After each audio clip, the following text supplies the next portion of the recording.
ছাত্রছাত্রীরা, আজকে আমি তোমাদের আমার বইয়ের দ্বিতীয় পর্বের 95 পৃষ্ঠা থেকে 100 পৃষ্ঠা পর্যন্ত তোমাদেরকে সমাধান করিয়ে দেব। তোমরা 95 পৃষ্ঠায় দেখো, এখানে আগুনের পরশমণি এটি একটি গান। এই গানটির রচনা করেছেন কে? রবীন্দ্রনাথ ঠাকুর। তোমরা ভালো করে এই গানটি গাইবে, খুব সুন্দর করে উচ্চারণ করে কিন্তু এই গানটি তোমরা গাইবে। এখান থেকে প্রশ্ন আসতে পারে, আগুনের পরশমণি গানটি কার রচনা? তোমরা লিখবে রবীন্দ্রনাথ ঠাকুরের। এরপর 96 পৃষ্ঠায় তোমরা দেখো, মেলা থেকে কেনা আমার প্রিয় জিনিসগুলির ছবি আঁকি। এখানে তোমরা তোমাদের পছন্দ মতো জিনিস আঁকবে। আমি তাও কয়েকটা তোমাদের ধারণা দিয়ে দিয়েছি, দেখো কোনগুলি তোমরা আঁকতে পারো। 1 নম্বরে লিখে দিয়েছি পুতুলের ছবি আঁকতে পারো। 2 নম্বরে ফুলদানি আঁকতে পারো। 3 নম্বরে বেলুন আঁকতে পারো। 4 নম্বরে ঠাকুরের মূর্তি আঁকতে পারো। 5 নম্বরে খেলনার ছবি আঁকতে পারো। তোমরা ইচ্ছে করলে এগুলোও আঁকতে পারো, না হলে তোমাদের পছন্দের ছবিও তোমরা কিন্তু আঁকতে পারো। এরপর 97 পৃষ্ঠায় তোমরা দেখো, সি অ্যান্ড সে, দেখো এবং বলো। এখানে দেখো ছবি দেওয়া রয়েছে। প্রথমে দেখো, তোমরা দেখেই বুঝতে পারছো যে শাকসবজির ছবি দেওয়া রয়েছে, সবজির। এখানে দেখো প্রথমে দেওয়া রয়েছে বেগুনের ছবি, তাই এখানে দেখো ইংলিশে লেখা আছে ব্রিনজাল, আমি পাশে বাংলাটা লিখে দিয়েছি বেগুন। এরপর আছে বাঁধাকপির ছবি, এখানে দেখো লেখা রয়েছে ক্যাবেজ, আমি বাংলাটা পাশে লিখে দিয়েছি বাঁধাকপি। এরপরে দেখো এখানে আছে আলুর ছবি, এখানে নিচে দেখো লেখা আছে পটেটো, আমি বাংলায় আলু লিখে দিয়েছি। এরপর দেখো এখানে দেওয়া রয়েছে টমেটোর ছবি, আমি এখানে কিন্তু বাংলায় টমেটো লিখে দিয়েছি, আর ইংলিশে তো টমেটো তোমাদের লেখা আছেই। এরপরে দেখো কোন সবজির ছবি রয়েছে, এটা আমরা দেখেই বুঝতে পারছি যে লঙ্কার ছবি। তাহলে দেখো এখানে চিলি লেখাই রয়েছে, আমি পাশে বাংলাটা লিখে দিয়েছি। এরপরে দেখো পেঁয়াজের ছবি দেওয়া রয়েছে, এখানে পেঁয়াজ লেখাই রয়েছে, আমি লিখে দিয়েছি বাংলায় পেঁয়াজ, আর ইংলিশে অনিয়ন কিন্তু লেখা রয়েছে। তোমরা এইভাবে কিন্তু এগুলো শিখবে এবং জানবে সবজির নাম। এরপর তোমরা 98 পৃষ্ঠায় দেখো, C the pictures fill in the gaps, বলেছে ছবিগুলো দেখো এবং শূন্যস্থান পূরণ করো।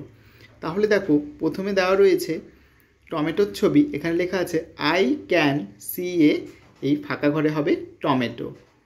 তারপরে দেখো দেওয়া রয়েছে পেঁয়াজের ছবি, তাহলে এখানে কি লেখা আছে I can C an onion, এখানে অ্যান হবে কারণ এখানে কিন্তু অনিয়নে ও আছে, সামনে ভাওয়েল আছে, তাই এখানে অ্যান হয়েছে। আর টমেটোর ক্ষেত্রে কিন্তু এ ছিল, দেখো তোমরা ভালো করে, কারণ কি টিটা হচ্ছে কনসোনেন্ট। ঠিক আছে। এরপরে দেখো বাঁধাকপির ছবি দেওয়া রয়েছে, এখানে হবে I can see A cabbage, আমি দেখতে পাচ্ছি এখানে কি বাঁধাকপি। তারপরে দেখো বেগুনের ছবি দেওয়া রয়েছে আই ক্যান সি এ ব্রিনজাল, তাহলে আমি এখানে কি দেখতে পাচ্ছি? বেগুনকে দেখতে পাচ্ছি। তারপরে দেখো এখানে চিলি, এখানে লঙ্কার ছবি দেওয়া রয়েছে, তাহলে I can see a chilli, আমি এখানে লঙ্কা দেখছি বা দেখতে পাচ্ছি। তারপর দেখো আলুর ছবি দেওয়া রয়েছে I can see A potato, তাহলে আমি এখানে কি দেখতে পাচ্ছি? পটেটো দেখতে পাচ্ছি, মানে আলু দেখতে পাচ্ছি। এরপরে দেখো match vegetables with their colour, বলছে সবজির রঙের সাথে মেলাও। দেখো এখানে আছে ভেজিটেবলস সবজি আর কালার্সের নাম। তাহলে দেখো এখানে ভেজিটেবলসে কি আছে? 1 নম্বরে আছে পটেটো, 2 নম্বরে আছে চিলি, 3 নম্বরে আছে ক্যাবেজ, 4 নম্বরে আছে ব্রিনজাল। আর এই পাশে দেখো কালার্সে আছে এতে গ্রিন, বিতে ভায়োলেট, সিতে রেড, ডিতে ব্রাউন। তাহলে পটেটোর রং কি হয়? ব্রাউন, দেখো আমি 1 নম্বর দিয়ে মিলিয়ে দিয়েছি। চিলির রং কি হয়? রেড, দেখো চিলির রং গ্রিনও হয় রেডও হয়, কিন্তু এখানে যেহেতু ক্যাবেজ দেওয়া রয়েছে ক্যাবেজটা হবে গ্রিন, তাই এখানে আমি কিন্তু চিলিটা তোমাদেরকে রেডে দিয়ে দিয়েছি। এখানে দেখো 2 নম্বর দিয়েছি। তারপর আছে দেখো ব্রিঞ্জাল, ব্রিঞ্জালের রং কি ভায়োলেট, এখানে 4 নম্বর দিয়ে দিয়েছি। তাহলে তোমরা এভাবে নাম্বারিংগুলো মিলিয়ে লিখে নেবে। আর যদি তোমরা দাগ টেনেও মেলাতে চাও তাহলে তোমরা মেলাতে পারো। এরপর চলে আসলাম 99 নম্বর পৃষ্ঠায়। দেখো নিজে করি, এখানে দেওয়া রয়েছে গ্রামের উৎসবে একটি রাস্তায় আলো লাগানো হয়েছে 38টি, অন্য একটি রাস্তায় আলো লাগানো হয়েছে 45টি।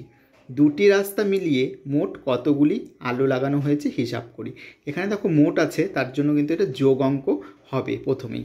তাহলে দেখো এখানে লেখা রয়েছে একটি রাস্তায় আলো লাগানো হয়েছে 38টি, অন্য রাস্তায় আলো লাগানো হয়েছে 45টি।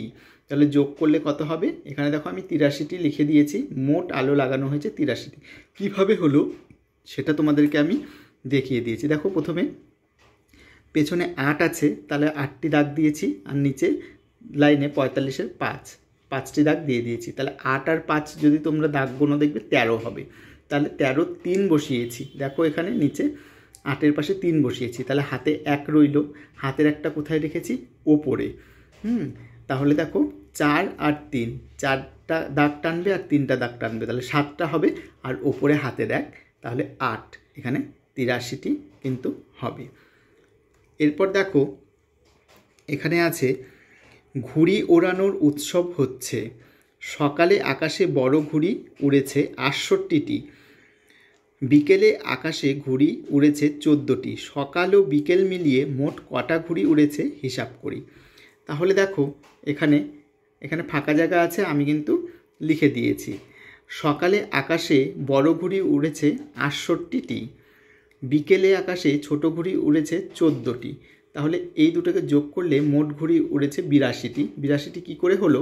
দেখো প্রথমে 68-র 8টি দাগ আমি প্রথমে এককের ঘরে দিয়েছি, এবার 14-র 4টি ঘর আমি দিয়েছি। তাহলে 8 আর 4 যদি তোমরা যোগ করো, গুণে দেখবে দাগগুলো, তাহলে 12 হবে।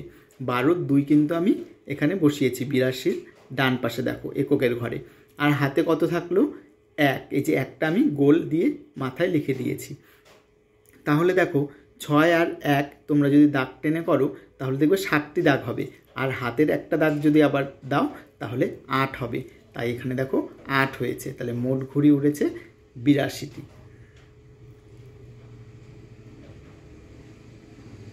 এরপর দেখো মেলায় গতকাল 27টি ঝুড়ি বিক্রি হয়েছে, আজ 46টি ঝুড়ি বিক্রি হয়েছে, দুদিনে মোট কটি ঝুড়ি বিক্রি হয়েছে হিসাব করি।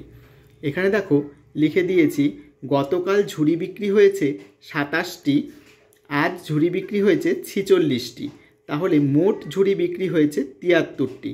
কী করে হলো আমি তোমাদেরকে এখানে বুঝিয়ে দিচ্ছি। দেখো প্রথমে 27-এর যে 7 আছে 7টি দাগ টেনেছি, আর 46-এর যে 6 রয়েছে এককের ঘরে এখানে 6টি দাগ টেনেছি। তাহলে 6 আর 7টি দাগ যদি তোমরা যোগ করো দেখবে 13 হবে। তাহলে 13-র 3, আমি এখানে 73-এ কিন্তু 3টা আগে এককের ঘরে বসিয়েছি, আর হাতে রইল 1, একটা কিন্তু আমি আবার উপরে বসিয়ে দিয়েছি।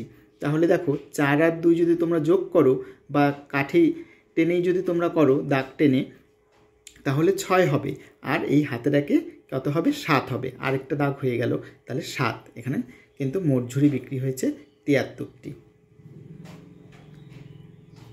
এরপরে অঙ্ক করে দেওয়া রয়েছে, দেখো এখানে অঙ্ক তুলে দেওয়া রয়েছে, তোমাকে কথায় লিখতে হবে। এখানে দেখো তাহলে আমি লিখে দিয়েছি কিভাবে।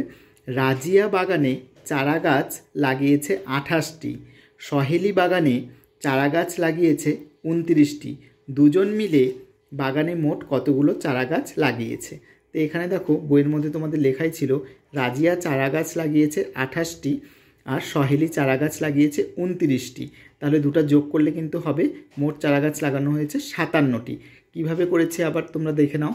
এখানে দেখো 28-এর 8টি দাগ আমরা এককের ঘরে কিন্তু টেনেছি, আর এখানে 9টি দাগ এখানে দিয়েছি। তাহলে 8 আর 9 যদি তোমরা যোগ করো, দেখো যোগ করে গুণে দাগ কয়টি হয়? 17টি হবে।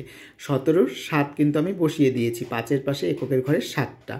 আর তাহলে হাতে কত থাকলো? 1। এই 1টা দেখো ওপরে লিখে দিয়েছি। তারপরে দেখবে তোমরা যদি দুটা দুটা করে দুবার দাগ টানো তাহলে 4 হবে, আর হাতের একে 5। তাহলে এখানে আমি দশকের ঘরে 5 বসিয়ে দিয়েছি। তাহলে মোট চারা গাছ লাগানো হয়েছে 57টি। এরপরে আবার দেখো এখানে অঙ্কটা দেওয়াই রয়েছে, কিন্তু তোমাকে লিখতে হবে কথায়। নিজে গল্প লিখি। পূজা মালা গেঁথেছে 38টি, সাবিনা মালা গেঁথেছে 35টি। দুজনে মিলে মোট কতগুলি মালা গেঁথেছে? তাহলে দেখো এখানে লেখা আছে পূজা মালা গেঁথেছে 38টি, সাবিনা মালা গেঁথেছে 35টি। তাহলে টোটাল কত হবে? মোট 73টি হবে। এখানে মোট মালা গাঁথা হয়েছে 73টি। কীভাবে হলো দেখো, 38-এর এককের ঘরের 8টি দাগ টেনেছি, আর 35-এর এককের ঘরের 5টি দাগ টেনেছি। তাহলে তোমরা যদি যোগ করো, গুণে দেখো, তাহলে কিন্তু দেখবে 8 5 13 হয়। 13 3 বসিয়ে দিয়েছি 7-এর পাশে, আর হাতে কিন্তু 1 থেকে গেল। তাহলে হাতের একটা ওপরে আমি গোল করে লিখে দিয়েছি। তারপরে দেখো 3টা তোমরা দাগ টানবে, আবার 3টে দাগ টানবে। তাহলে 3টা দাগ টানলে কিন্তু 6 হবে, আর হাতের একে 7। এখানে দেখো দশকের ঘরে 7 বসিয়ে দিয়েছি। তাহলে মোট মালা গাঁথা হয়েছে 73টি। তোমরা ঠিক এইভাবেই কিন্তু অঙ্কগুলোকে করবে। এরপর চলে আসলাম 100 নম্বর পৃষ্ঠায়। দেখো কমিয়ে দিই। এখানে লেখা আছে উৎসবে ভরা শরৎকাল, রহমত চাতা 34টি ফুল ঝুড়িতে রেখেছেন। আমি 2টি ফুল ঝুড়ি থেকে নিয়ে নিলাম। হিসাব করে দেখি কতগুলো ফুল ঝুড়িতে পড়ে রইল। তাহলে দেখো এখানে একে দিয়েছে, তোমার এই পাশে আছে 34টি ফুল, সেখান থেকে 2টো নিয়ে নিয়েছে। এই যে দেখো একে দিয়েছে 2টি ফুল, শিউলি ফুল এগুলো। তাহলে কয়টি আছে? এখানে দেখো 32টি ফুল আছে, তোমরা যদি গোনো। ঠিক আছে, কিভাবে হলো সেটা দেখাবো। এখানে দেখো 34টি ফুল বিয়োগ 2টি 32টি। এখানে দেখো এবার এখানেও কিন্তু অঙ্কটা করে দেওয়া আছে। 34 বিয়োগ 2, তাহলে দেখো এককের ঘরে 4। তাহলে আমি 4টি দাগ কিন্তু টেনেছি, দেখো এখানে। তাহলে নিয়ে নিল, তার মানে কেটে যাবে, 2টা দাগ বাদ হবে। তাহলে বিয়োগ করলে মানে নিয়ে নিলে কমে যায়। তাহলে 2টা দাগ দেখো কেটে দিয়েছি। তাহলে কয়টা দাগ পড়ে রইল? 2টা দাগ পড়ে রইল। তাহলে 2, আর হাতে কিন্তু কিছু নেই, তাই সামনের 3টা 3ই বসবে। তাহলে 32টি ফুল থাকলো। অন্যভাবে দেখি, দেখো অন্যভাবে দেখলে হাতে কলমে যাচাই করে দেখি। এখানে এই যে দেখো 10টা 10টা 10টা দাগ দেওয়া রয়েছে, তারপরে 4টি দাগ দেওয়া রয়েছে। এবার নিচে 2টি দাগ দেওয়া রয়েছে। তাহলে দেখো 34 বিয়োগ 2, তাহলে 34-এর থেকে কিন্তু 34টি দাগ যে ছিল সেখান থেকে 2টি দাগ দেখো কেটে দিয়েছে। তাহলে 32টি হয়ে গেল। তোমরা ভালো করেই আশা করি বুঝেছো। এইভাবেই কিন্তু অঙ্কগুলো তোমরা করবে। আমি কিন্তু পরবর্তী পৃষ্ঠার যে সমস্ত সমাধান রয়েছে আমি করিয়ে দেব। আর যারা আমার চ্যানেলে নতুন রয়েছো তারা চ্যানেলটিকে অবশ্যই সাবস্ক্রাইব করে দেবে। আর যারা প্রথম থেকেই রয়েছো তারা কিন্তু চ্যানেলটিকে লাইক শেয়ার কমেন্ট করতে ভুলো না। আমি কিন্তু পরবর্তী প্রশ্ন উত্তরগুলো নিয়ে তোমাদের সামনে আবার হাজির হব।